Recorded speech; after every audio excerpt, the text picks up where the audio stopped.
1, 2, 3, come on.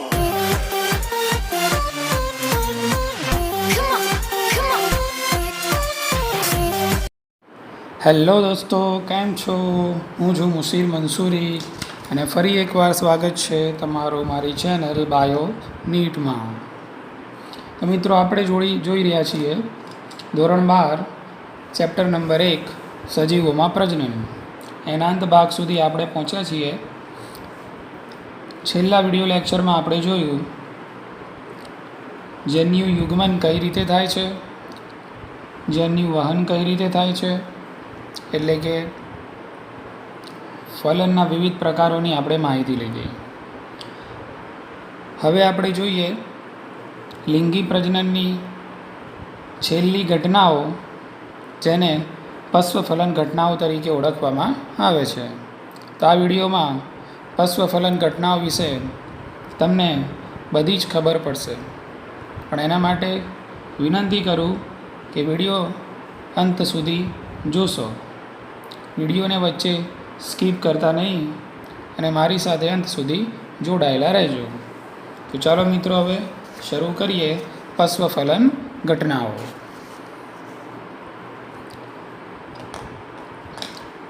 તમે જુઓ છો એ પ્રમાણે પશ્વફલન ઘટનાઓ કોને કહે છે? પશ્વફલન ઘટનાઓની વ્યાખ્યા શું છે? તો વ્યાખ્યા એના શબ્દમાં જ રહેલી છે. ફલન બાદ જોવા મળતી ઘટનાઓને પશ્વફલન ઘટનાઓ કહે છે. ફલન એટલે શું? લાસ્ટ વિડીયો લેક્ચરમાં આપણે જોઈ ગયા. ફલન એટલે કે નર અને માદા જન્યુઓનું જોડાણ.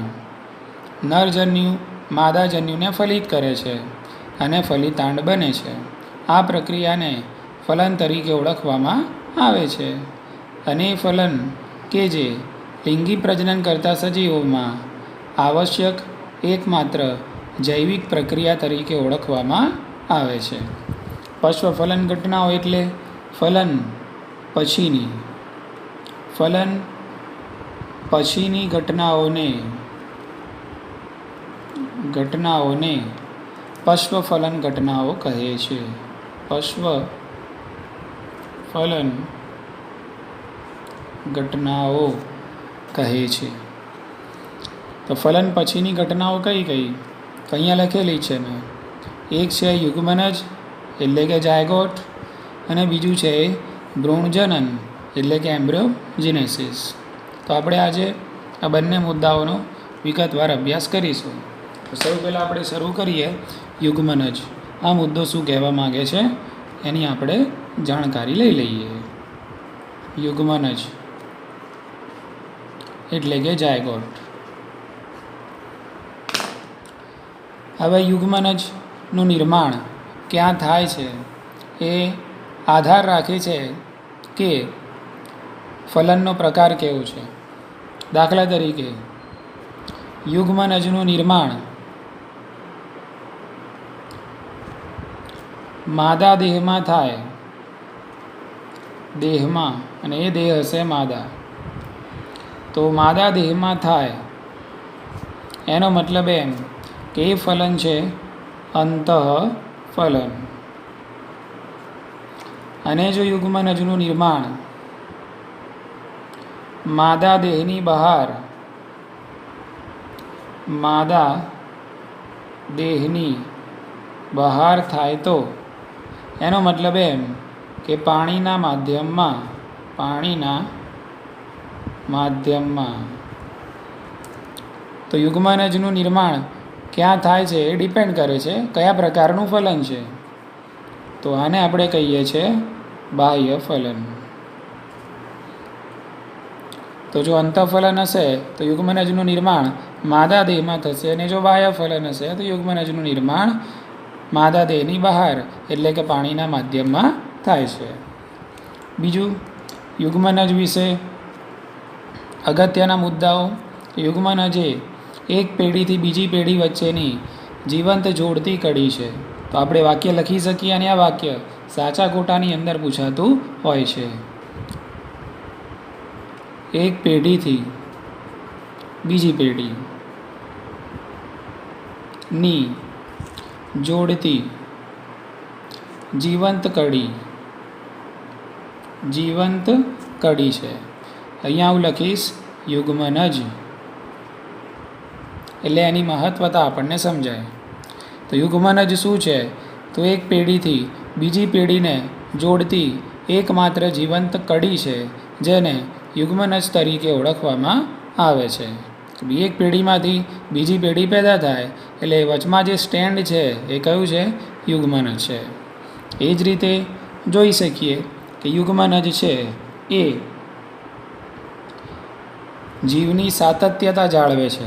એટલે એક પેઢીથી બીજી પેઢીની જે કન્ટિન્યુટી છે એ યુગ્મનજ છે જાળવે છે. ત્રીજું, યુગ્મનજ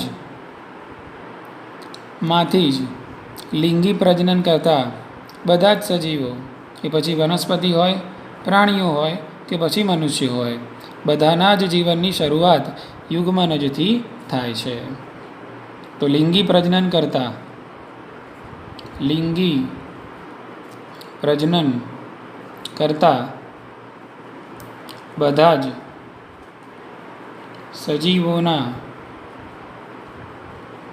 જીવનની શરૂઆત યુગ્મનજથી થાય છે. યુગ્મનજથી થાય છે, ખાસ યાદ રાખશું આપણે. એટલે દરેકે દરેકનું જે જીવન ચક્ર છે એ યુગ્મનજથી શરૂ થતું હોય છે. હવે આગળ વધીએ આપણે.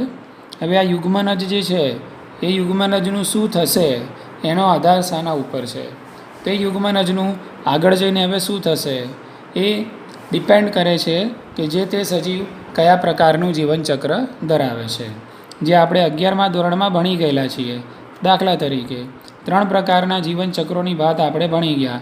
એક હતું એકવિધ જીવનચક્ર, બીજું છે એ દ્વિવિધ જીવનચક્ર, અને ત્રીજું હતું એ એક દ્વિવિધ જીવનચક્ર.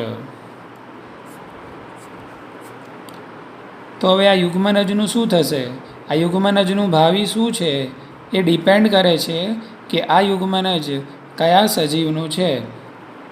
એટલે જે સજીવો એકવિધ જીવનચક્ર ધરાવે છે એમાં યુગ્મનજમાં આગળ શું થવાનું છે એ એના જીવનચક્ર ઉપર આધારિત છે. આ યુગ્મનજનું શું થશે? તો એ જે તે સજીવમાં દ્વિવિધ જીવનચક્ર છે તો યુગ્મનજ એ પ્રમાણે આગળ વિકાસ પામશે. એક દ્વિવિધ જીવનચક્ર ધરાવે છે સજીવ તો યુગ્મનજ આગળ એ પ્રમાણે વિકાસ પામશે. દાખલા તરીકે આપણે જોઈ લઈએ, એકવિધ જીવનચક્રની વાત કરીએ છીએ એના પહેલાં કેટલીક લીલ અને ફૂગની અંદર વાત કરીએ તો કેટલીક લીલ અને ફૂગમાં આ જે યુગ્મનજ છે, માની લો કે આને હું વર્તુળ સ્વરૂપે દોરું છું, આ યુગ્મનજ છે અને આપણને ખબર છે કે યુગ્મનજ એ દ્વિકીય હોય છે. તો લીલ અને ફૂગમાં આ જે યુગ્મનજ છે એની ફરતે એક જાડી દિવાલ બને છે. એટલે યુગ્મનજની ફરતે જાડી દિવાલનું નિર્માણ થાય છે. કેટલીક લીલ અને ફૂગમાં જાડી દિવાલ બને છે. અને આ જાડી દિવાલ બનવા પાછળનું કારણ કે થોડાક સમય માટે એ શુષ્કતા અને ઈજા સામે ટકી શકે છે. આ જાડી દિવાલ બનાવવાનું કારણ છે કે ભાઈ શુષ્કતા પ્લસ કોઈપણ પ્રકારની જે ઈજા હોય એનો પ્રતિકાર કરે છે.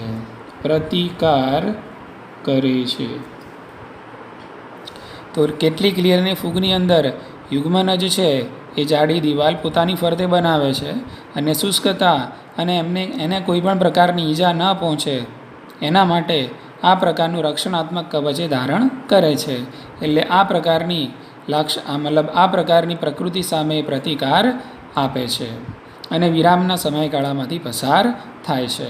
હવે વાત કરીએ કે યુગ્મનજનું ભાવિ શું છે એ કયા પ્રકારનું જીવનચક્ર જે તે સજીવ ધરાવે છે એના ઉપર આધારિત છે.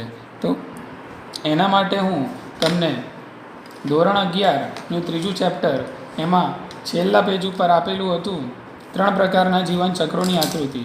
તો એ આકૃતિઓ તરફ હું તમારું ધ્યાન ખેંચીશ અને આ મુદ્દાને થોડો આગળ સમજાવીશ.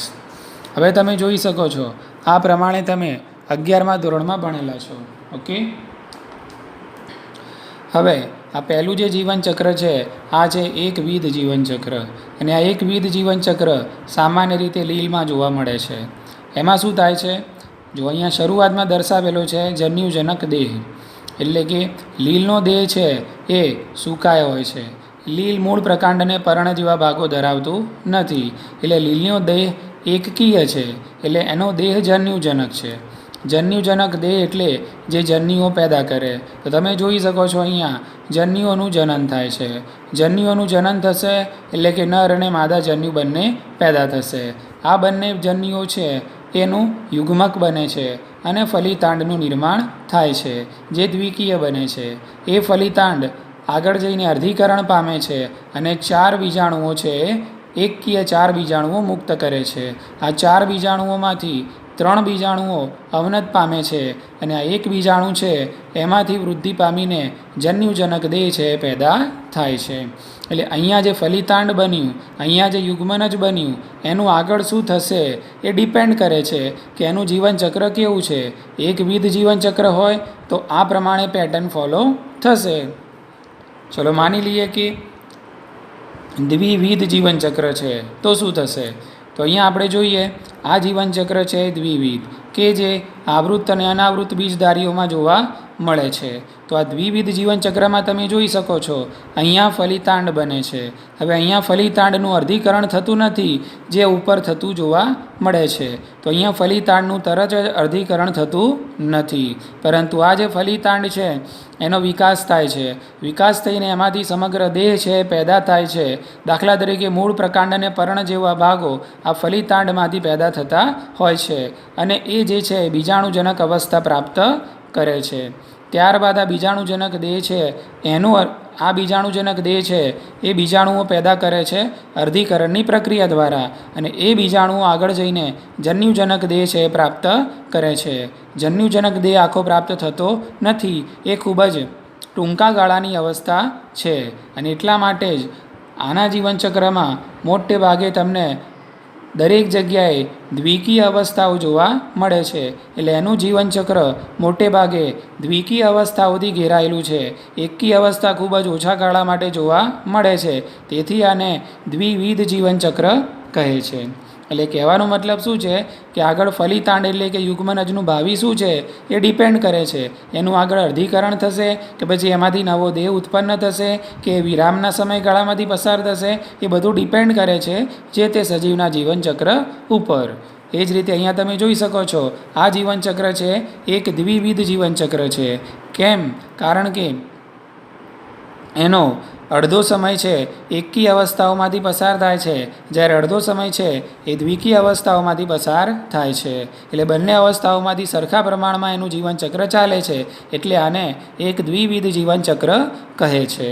અહીંયા તમે જોઈ શકો છો આ બન્યું છે ફલિતાંડ, એટલે કે આ યુગ્મનજ છે, અને આ યુગ્મનજ છે આ જે યુગ્મનજ છે એમાંથી બીજાણુજનક અવસ્થા પ્રાપ્ત થાય છે, અને તરત જ થાય છે.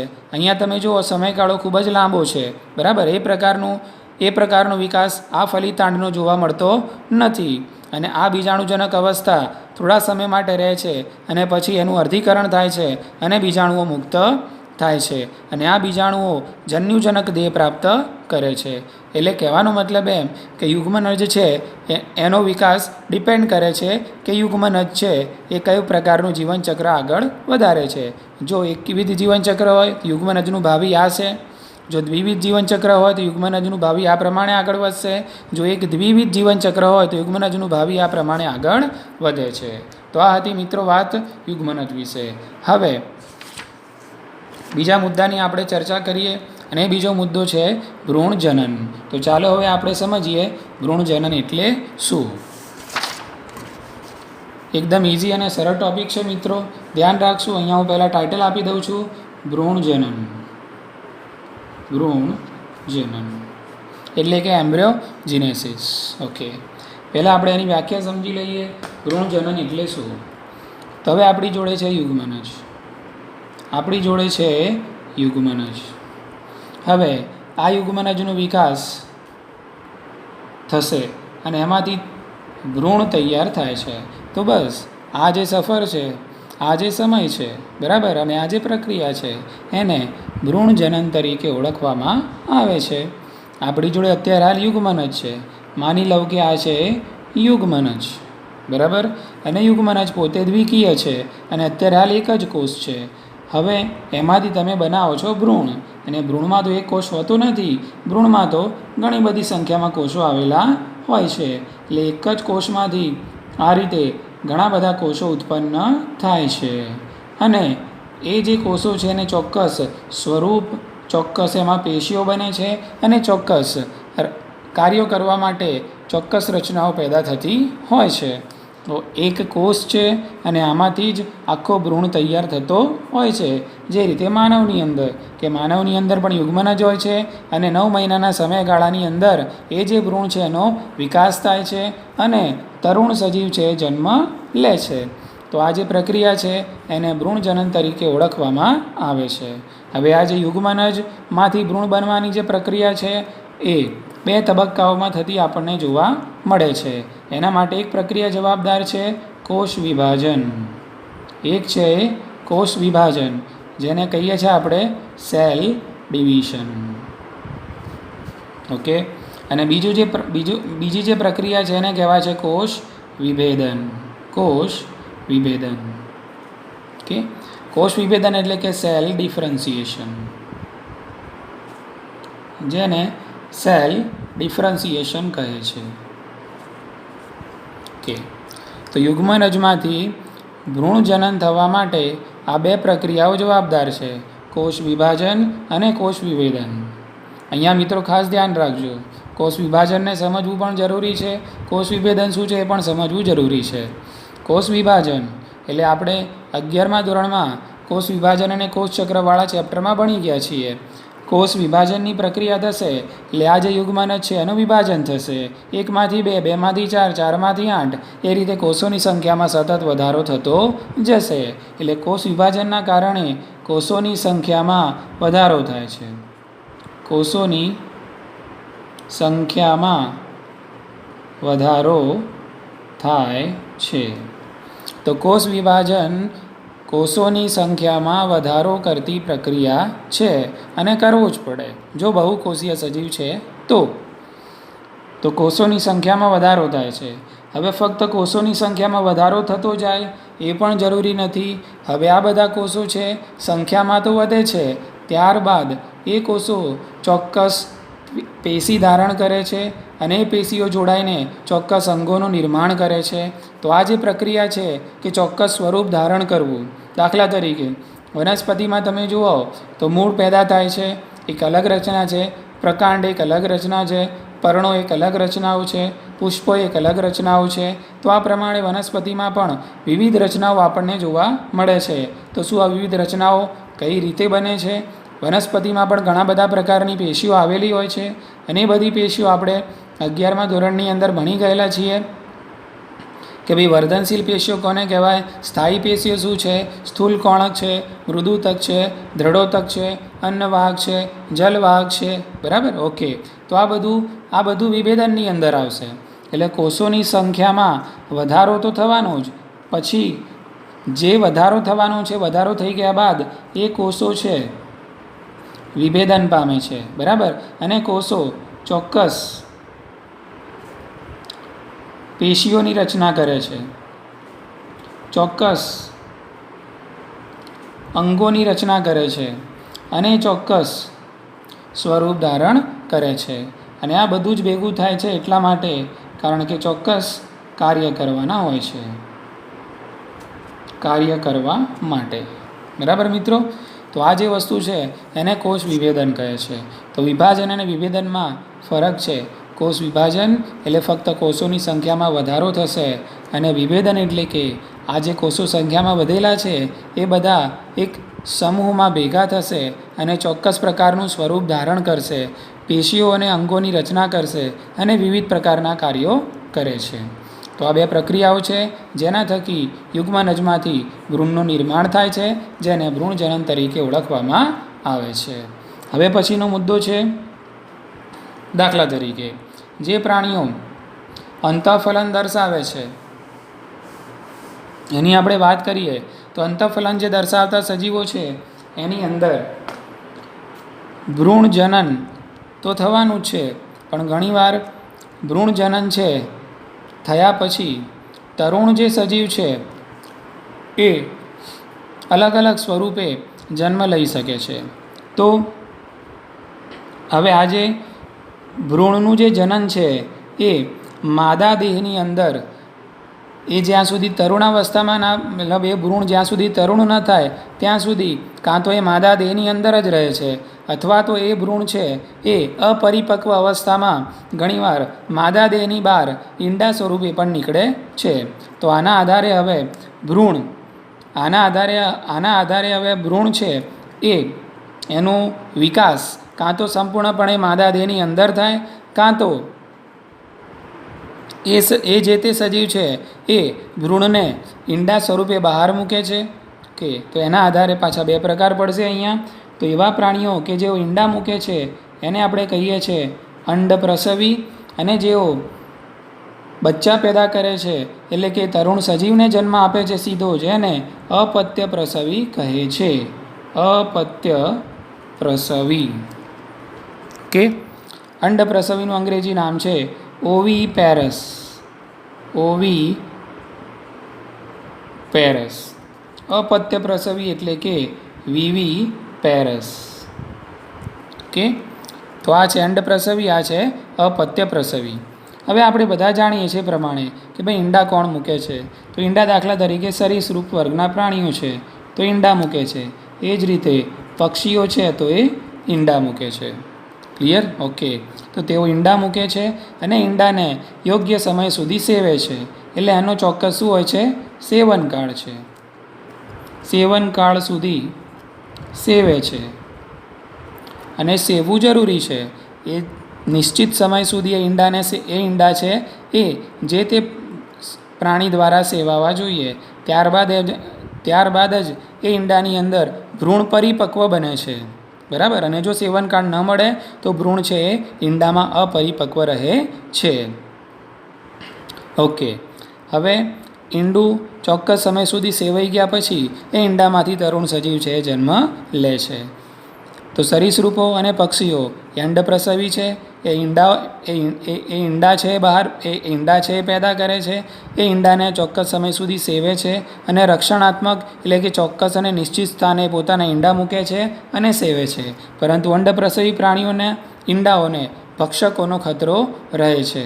એટલે કેટલાક ભક્ષકો છે એ ઈંડાઓને ખાઈ પણ જાય છે અને તેથી તેમની સંતતિમાં ઘટાડો જોવા મળે છે. એટલે અંડ પ્રસવ છે એ ઓછું રક્ષણાત્મક છે. ઓછું રક્ષણાત્મક છે. ઓકે. હવે આપણે જોઈએ અપત્ય પ્રસવી. કે તો મનુષ્ય અને બીજા એવા માદા સસ્તનો છે એ મોટે ભાગે અપ્રત્ય પ્રસવી છે. તો એમાં આ જે પ્રક્રિયા છે યુગ્મનજથી તરુણ સજીવ બનવા સુધીની પ્રક્રિયા છે. એટલે આ જે ભ્રૂણ છે એનો હવે આગળનો જે વિકાસ છે એટલે કે ભ્રૂણમાંથી તરુણ સજીવ સુધીનો જે વિકાસ છે એ માદા દેહની અંદર જ થાય છે. અને જે તે અપત્ય પ્રસવી પ્રાણી છે એ તરુણ સજીવને જન્મ આપે છે. ઓકે. તો આને આપણે કહીએ છીએ અપત્ય પ્રસવી. ત્યારબાદ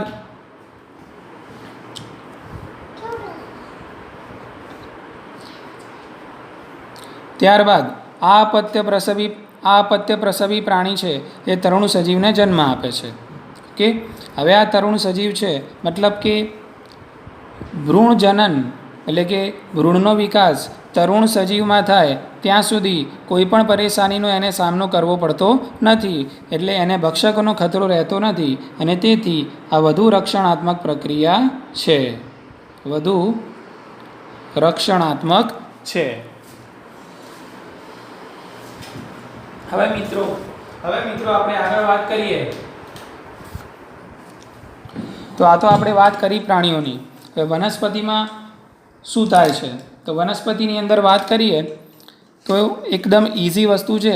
ધ્યાન રાખજો કે ભાઈ વનસ્પતિની અંદર શું જોવા મળે છે. તો વનસ્પતિમાં માની લો કે આ યુગ્મનજ છે. યુગ્મનજ. ઓકે, હવે યુગ્મનજ ફલનની પ્રક્રિયાથી બને છે. વનસ્પતિમાં ફલન માટેનું અંગ પુષ્પ છે એ પણ આપણને ખબર છે. પુષ્પની અંદર અલગ અલગ પ્રકારના ચક્રો છે, દલચક્ર, વજ્રચક્ર, સ્ત્રી કેસર ચક્ર અને પુંકેસર ચક્ર. પરંતુ જે ફલન થશે એ સ્ત્રી કેસરના બીજાશયની અંદર જે અંડક આવેલું છે એ અંડકમાં ફલનની પ્રક્રિયા થાય છે. હવે પુષ્પની અંદર ફલન થઈ ગયા પછી એ પુષ્પના બધા ચક્રો ખરી પડે છે.